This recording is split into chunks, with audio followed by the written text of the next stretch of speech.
Cześć,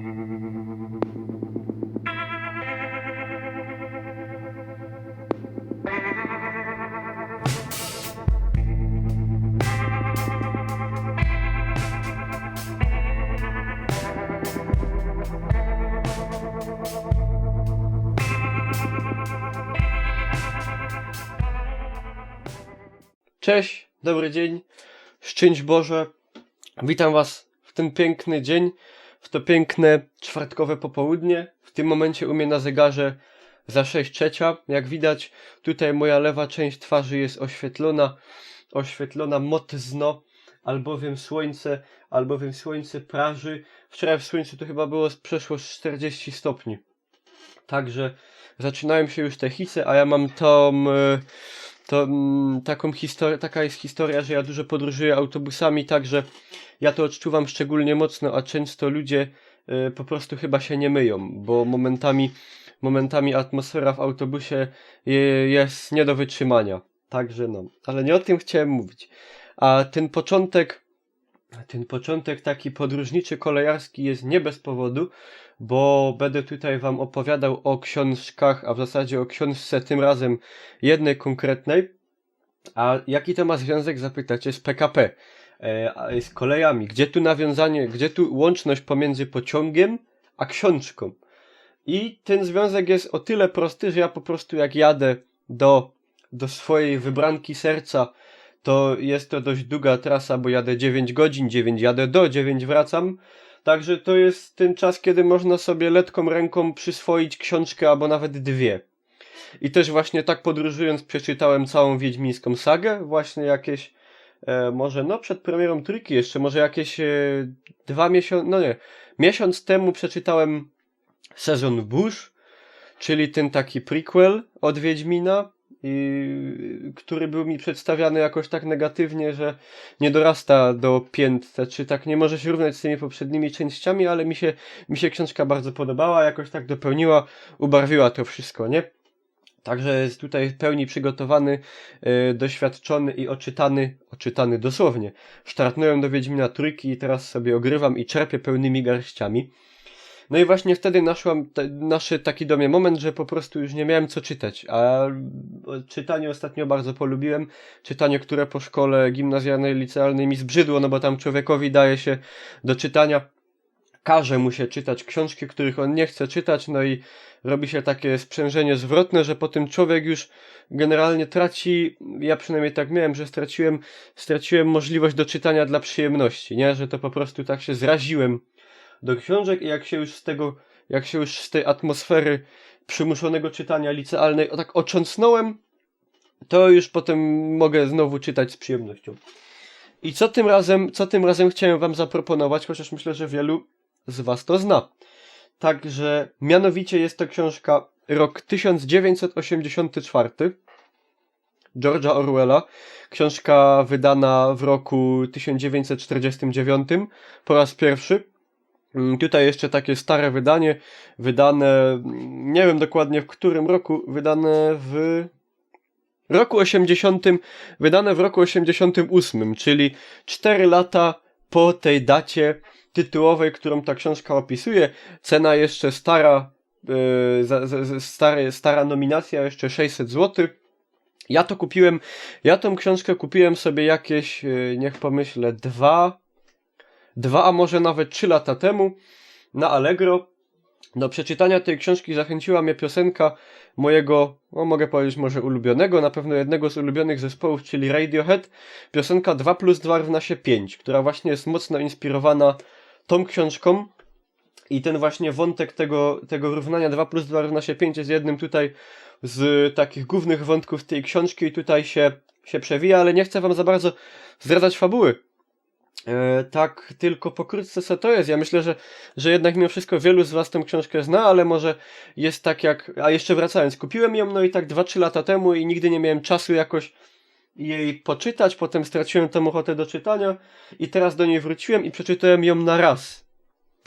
Tak jak była pisana poezja Edgara Allana Poe, czyli to read on one sitting, czyli generalnie siadłem na raz i na jedno, że tak powiem, posiedzenie, chociaż to jest akurat pojęcie, które się kojarzy przynajmniej mi głównie z defekacją, czy też wydalaniem. Także na jedno tak zwane posiedzenie tą książkę przeczytałem.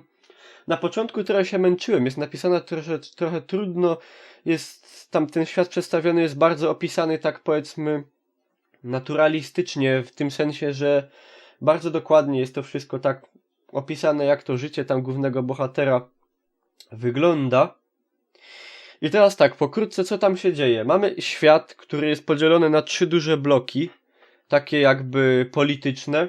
Mamy Oceanię, mamy Eurazję i Wschód Azję. I te 3 bloki między sobą konkurują. I tutaj bohater żyje w tym bloku, który nazywa się Oceania, czyli są to Wyspy Brytyjskie i Ameryka. Eurazja to jest jakby obszar, który powstał w wyniku takiego scenariusza, że Związek Radziecki zajął całą Europę, nie tylko Europę tutaj środkową, tak jak to miało miejsce do Żelaznej Kurtyny, ale całą Europę, aż do wybrzeża. A Wschód Azja jest to, Azja, Chiny, Japonia i tak dalej. To wszystko, co ma zachodnią granicę z Eurazją, czyli wschodnią granicą, powiedzmy, Związku Radzieckiego. Czyli gdzieś tam mniej więcej za Uralem. Te granice się tam przesuwają. To jest te 3 bloki między sobą rywalizują, a główny nasz bohater żyje właśnie w Anglii. W Anglii, która jest pod totalnym butem, totalitarny system, totalitarny socjalizm, gdzie ludzie na każdym kroku są podsłuchiwani, są obserwowani przez kamery, nawet w toaletach, podczas takich najbardziej intymnych, prywatnych czynności. Totalna inwigilacja, prześladowania oczywiście, ludzie znikają w tajemniczy sposób. Totalny reżim.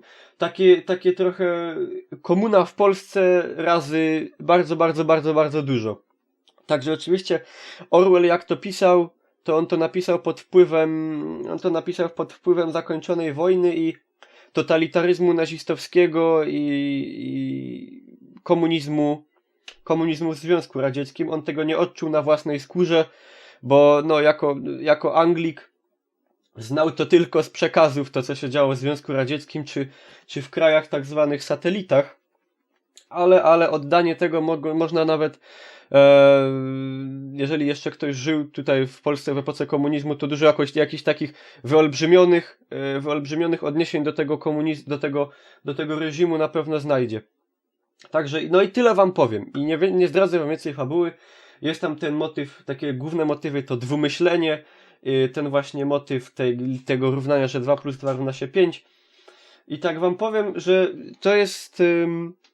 Są takie książki na pewno. Na pewno też spotkaliście się z takimi książkami. Książki, które jakoś tam kształtują człowieka albo zmieniają jego myślenie, pomagają mu się jakoś ukształtować, chociaż dochodzę do wniosku, że człowiek w moim wieku, czyli w przedziale wiekowym 18-35, powinien już jakieś tam jako takie poglądy mieć ukształtowane, ale tylko krowa nie zmienia poglądów. Także te poglądy, myślę, przez całe życie jakoś się kształtują i to jest właśnie jedna z takich książek, która przynajmniej na mnie wywarła taki wpływ znaczny. Jak przeczytałem tę książkę, odłożyłem i potem przez pół godziny siedziałem i gapiłem się przez okno i miałem totalny kisiel z mózgu. Miałem tak napchaną głowę myślami, bo w książce jeszcze są takie plot twisty, że zagubieni się chowają. I tu taki delikatny spoiler, jak chcecie, to nie słuchajcie, zatkajcie uszy, ale książka nie kończy się dobrze. Prezentuje bardzo smutną wizję na koniec.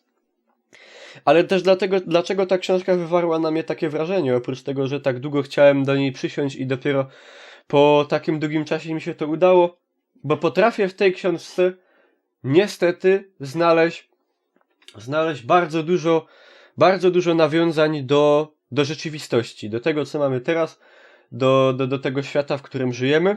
I mogę nawet powiedzieć, że według mnie ta orwellowska wizja może nie spełniła się w roku 84, tak jak on to widział, wybiegając w przyszłość. Napisał to w 89, czyli w 49, czyli 35 lat tutaj wybiegł w przyszłość. W roku 84 nie zdarzyło się to, co jest tam. Ta wizja nawet niespełniona jest do dnia dzisiejszego, do roku 2015, można po przeczytaniu tej książki i jak się tak troszkę ktoś obserwuje świat naokoło, dojść do wniosku, że ta wizja tego tam przedstawionego świata jakoś pomału zaczyna się spełniać. Może to nie jest tak, że jesteśmy inwigilowani, że mamy w domu głośniki i kamery, które nas podsłuchują i wydają nam dyspozycje na każdym kroku, ale no, jak przeczytaliście tę książkę, to na pewno zauważyliście też, albo jak przeczytacie, to zauważycie, że razem z rozwojem, powiedzmy, naszej cywilizacji, głównie tutaj mówię o rozwoju takim technologicznym, jakoś ta wizja niestety jest coraz bliższa spełnienia się, a co za tym idzie, no ta wizja jest totalnym upadkiem naszej cywilizacji zachodniej, łacińskiej, która jak dobrze wiemy, no w tym momencie już z powodu licznych takich, nie chcę tu teraz zabrzmieć jakoś, jak to się mówi, no nie, może nie chcę jakiegoś tragizmu siać, że generalnie pakujmy się i lećmy na księżyc, ale wiadomo, że generalnie, że nasza łacińska cywilizacja i kultura od dłuższego czasu pod wpływem wielu czynników jednak rozkład następuje. Nie widzę tutaj szans na poprawę. To jest z wieloma czynnikami połączone, z jakimś zdemoralizowaniem ludzi wewnętrznym, z emigracją zalewającą zachodnią Europę, która też pewnie za jakiś już czas dotrze do Europy Środkowej, bo pomimo wszystko, jakby nie patrzeć, stajemy się bogatsi i lepiej rozwinięci, a nie cofamy się w rozwoju, także stajemy się coraz bardziej dla potencjalnej emigracji, która raczej do kultury nie wnosi, a ją niszczy, celem łakomym i jakimś, powiedzmy, jak to powiedzieć, atrakcyjnym. Także myślę, że to co mamy we Francji, Anglii i Niemczech, to już jest o włos od właśnie wejścia tutaj na ziemię Europy Środkowej. Także no. Ale oddaliłem się trochę od książki. Także, jak ktoś nie czytał, to rok 1984, może będziecie mieli takie szczęście, znajdziecie to na Allegro albo w antykwariatach, ja to kupiłem, no mówię, za 20 parę złotych chyba, a warto to mieć. Warto to mieć w domu, w biblioteczce i warto, żeby jeżeli ktoś jest oczytanym Europejczykiem, człowiekiem kultury zachodu, to warto taką literaturę znać. I lepiej późno jak wcale, także jak ktoś jeszcze nie sięgnął, to polecam. To jest jeden z tych tytułów, które myślę, wykształcony, oczytany człowiek ze środka Europy powinien się zapoznać z. No. I to by było w sumie tyle ode mnie. Myślę, że powiedziałem co chciałem. Pewnie znowu tak chaotycznie, strasznie mi to wyszło tradycyjnie, bo nie przygotowywuję się, nie rozpisuję na kartce scenariusza. Ale z tego co wiem, to całkiem wam się dobrze słucha tego, co opowiadam, przynajmniej czasem. Także mam nadzieję, że kogoś zaciekawiłem. Ciekaw jestem waszych opinii, jak książkę czytaliście. Jakie książki może podobnej tematyki polecielibyście mi? Co ostatnio czytaliście? Co macie zamiar przeczytać? Bo warto czytać. Czytanie naprawdę, pomimo że czytanie tego, co się lubi. Czytanie tego, co się lubi i znalezienie sobie jakiegoś, powiedzmy, działu literatury, który nas interesuje. Czytanie naprawdę jest fajne. Czytanie rozwija w człowieku wyobraźnię, poszerza wiedzę, jakoś tak człowiek jest bogatszy taki. Więcej ze świata wie, więcej z życia potrafi jakoś tak wyciągnąć. Więcej ogarnia i więcej rozumie z tego, co się naokoło dzieje. A to jest ważne. To jest ważne na przykład do przetrwania tej naszej cywilizacji ukochanej łacińskiej, żeby mieć wiedzę i ogarniać to, co się dzieje naokoło. Żeby jakoś to wszystko pojąć i jak najwięcej z tego życia naszego, co jedne mamy, wyciągnąć. I z tą myślą na tę chwilę was zostawiam. Serdecznie dziękuję za uwagę. Polecam śledzenie Facebooka, Twittera, Hitboxa, na którym ostatnio męczę dużo Wiedźmina i wrzucam filmy po 3 godziny, co pewnie nikt jeszcze całego nie obejrzał. No. To tyle. Wyjdźcie na plac, bo fajna pogoda, Klara dowo fes.